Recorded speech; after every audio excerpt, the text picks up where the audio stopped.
President Trump on Monday rolled out his fiscal 2019 budget, which calls for cuts to some federal agencies, includes his long-awaited infrastructure plan and seeks funding for a wall along the U.S Mexico border. The document's release comes after Trump on Friday signed a bipartisan budget agreement to boost spending caps for 2018 and 2019 by about $300 billion. The president's request is likely to gain little traction in Congress but serves as a reflection of the administration's priorities. Advertisement: the budget proposes cutting deficits by $3 trillion over a decade and lowering debt levels as a percentage of the gross domestic product, but doesn't propose doing away with deficits completely. The Trump administration did not release a Green Book of revenue-related proposals, citing the implementation of the new tax law.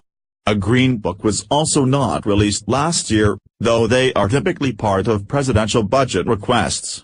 The budget proposes investments in the military and seeks $200 billion in government funds to stimulate $1.5 trillion in infrastructure investments.